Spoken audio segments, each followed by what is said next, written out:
Chapter 195, Lockpicking Expert Klein. A few seconds later, Klein activated his spirit vision and surveyed the room, only to find how extravagantly decorated Madame Sharon's room was. In a spacious area with a cloakroom that was ajar, there was a thick carpet, a blanket made with goose feathers, a makeup table strewn with skincare products and cosmetics, a dazzling array of jewelry, thin clothing and socks thrown over the rocking chair, and multiple decorative items adorned with gold silk. All of these entered Klein's field of vision. What attracted Klein's attention the most was an unfinished oil painting. On the painting was a naked figure of Madame Sharon herself, her brown hair like a waterfall, her eyes like an innocent deer's, pure and limpid, but her curved eyebrows, sharp nose, and tender lips accentuated her form as a mature female. The two qualities fused together, despite the contradiction, releasing an alarming temptation. Klein only gave a cursory glance at the area under the neck for a moment. He was trying to be gentlemanly. After all, he had already seen the porno, so why would he have scruples over a picture?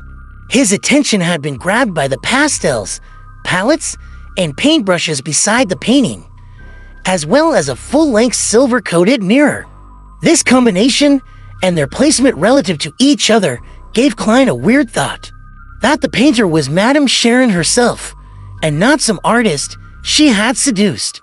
A beautiful woman with a great figure, flirtatious yet innocent, stripping and drawing herself while looking in the mirror to chronicle her beauty. It feels a little odd. Is Madame Sharon narcissistic? Klein gulped silently and retracted his gaze. He started to search for possible evidence of her crimes. Following Leonard's and Fry's instructions, he kept his black gloves on as he searched. He had to keep the original position of everything in his memory to facilitate putting everything back after he was done. This proved easy for an advanced seer. If he forgot, he could use dream divination to recall the placement easily. Of course, he had performed a divination before he left the house tonight. There was going to be no danger, and he would be met with relative success. That's something a good charlatan would do, even if him already a clown. Klein lampooned himself. He spent 20 minutes searching Madame Sharon's room, but he didn't find anything noteworthy, nor did he see any light emitted by spirituality. Finally, he stopped before a safe in the corner of the room. The steel safe was a meter tall, thick and heavy. It gave the impression that it was unusually sturdy, as if it could only be opened using explosives. This sure is a characteristic of the age of steam. There must be complicated machinery within the safe. Klein tried to open the safe, but failed miserably. He left the safe for last. He took off his left glove and unwound the topaz dangling on his left wrist, grabbing the silver chain and allowing the pendulum to fall. Klein dispelled the excitement that the fragrance in the room gave him and entered a state of cogitation. His eyes turned dark as he chanted to himself, "There is a secret room or hidden partition in this room. There is a secret room or hidden partition in this room." After reciting it 7 times, Klein's eyes regained their normal color. He looked at the dangling topaz, which was turning counterclockwise. It was a negative result. Klein nodded slightly and left Madame Sharon's room. According to the process from before, he went through the study, the living room, the greenhouse, and other parts of the house, but he didn't find any clues of value. He didn't use dowsing rod seeking, since he didn't exactly know what he was looking for. Klein took out his silver pocket watch and gave it a look. He confirmed the time before returning to Madame Sharon's bedroom. Carefully closing the wooden door, Klein took out the silver dagger used for rituals and released his spirituality, allowing it to fuse with the powers of nature and seal the room. He was going to summon himself. He was going to go through the safe using his spirit and check the things inside. "Grandpa doesn't need to know how to lockpick," Klein proclaimed in Mandarin. The process was simple since he was praying to himself. He didn't have to be too particular. Klein took out a candle infused with sandalwood and ignited it using his spirituality. That was going to be his altar. I'd summon in my name. Theful, that doesn't belong to this era. The mysterious ruler above the gray fog. The king of yellow and black who wields good luck. The incantation reverberated around Madame Sharon's bedroom. Klein's spirituality poured out from within him, gently fusing with the candle flame to become a gray, palm-sized veil of light. He then took 4 steps counterclockwise, made his way through the mad ravings, and into the world above the gray fog. He saw the door of summoning appear behind the seat of honor at the ancient long table. Klein was about to react when he froze. I should perform a divination to see if I can discover any clues since I'm already here. Here, as well as removing any interference. My powers are also significantly boosted also because of where I am now. Performing a divination is akin to using an object Madame Sharon brings around with her every day. He sat down and conjured a fountain pen and goatskin. What should I divine? Klein slipped into deep thought. Is there anything wrong with Madame Sharon? No, everyone makes mistakes.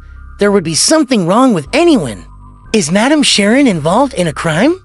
No, that's not narrow enough either. As a famous socialite tied to the political sphere, it's natural that she would be associated with something dirty, yet cannot be. Convicted for also, what is the definition of a crime anyway? The laws of the Lone Kingdom, or the laws of the Intis Republic, or is it up to me to decide? Despite his many thoughts, Klein didn't want to delay it any further. After all, his physical body was still in the real world. Thus, he decided to confirm the past few divinations he did regarding the incident. He picked up the pen and, without writing, he conjured a divination statement on the goatskin before him. John Maynard's death was due to supernatural influences. This was a divination he did when he went to Maynard's house to help the police. The answer he received last time was negative. Grabbing the silver chain, he allowed the topaz pendulum to almost touch the statement on the goatskin. Klein half closed his eyes and silently recited the divination statement. John Maynard's death was due to supernatural influences. John Maynard's death was due to supernatural influences. After repeating it 7 times, he opened his eyes and looked at the pendulum. His pupils constricted suddenly. The topaz pendulum was spinning clockwise. Clockwise meant a positive result.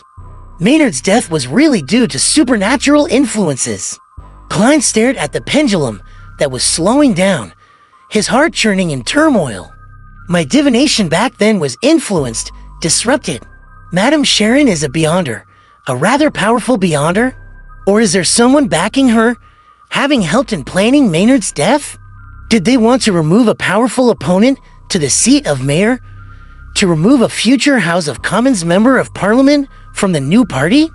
Many thoughts raced through his mind as Klein wrote a new divination statement.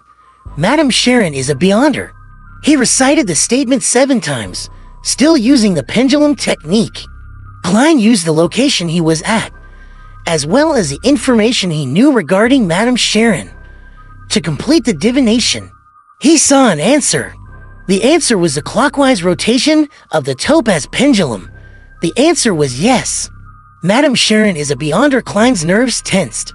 He didn't delay any further, immediately answering his own prayer and pushing open the mysterious door. After a moment of chaos and dizziness, he saw Madame Sharon's bedroom and himself. Klein floated to the front of the heavy safe and extended his right hand.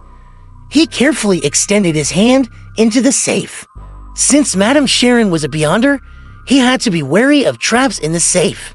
In such a state, where his soul was infused with powers of the mysterious space and his spirituality, Klein no longer needed divination.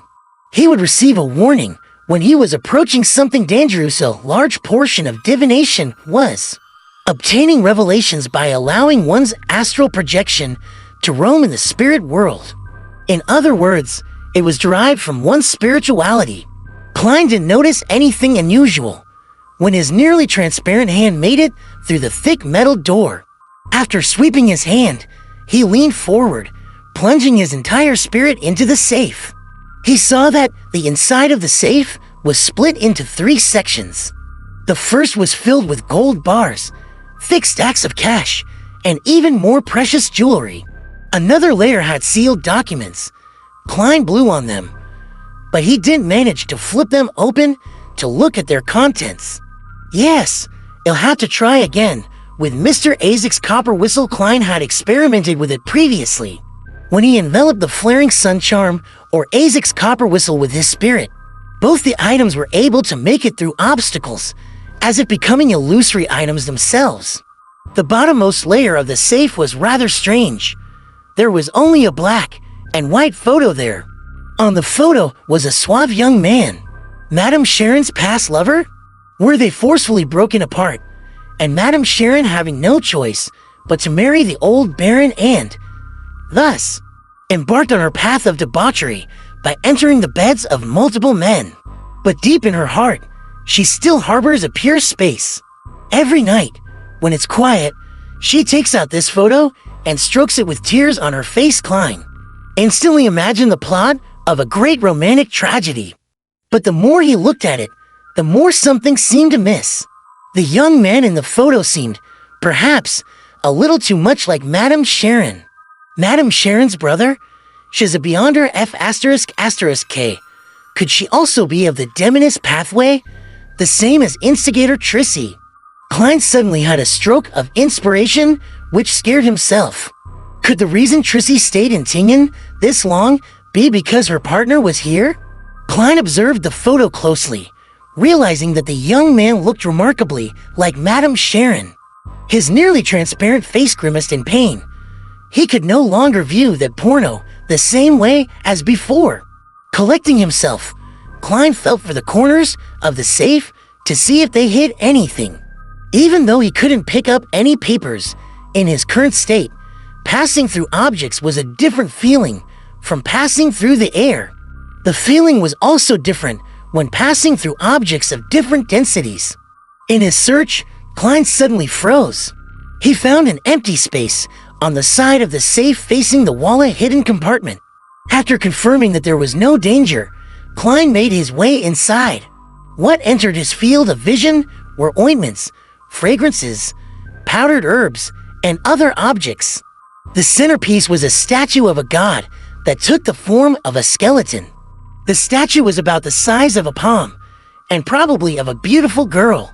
It had long hair all the way to its heels.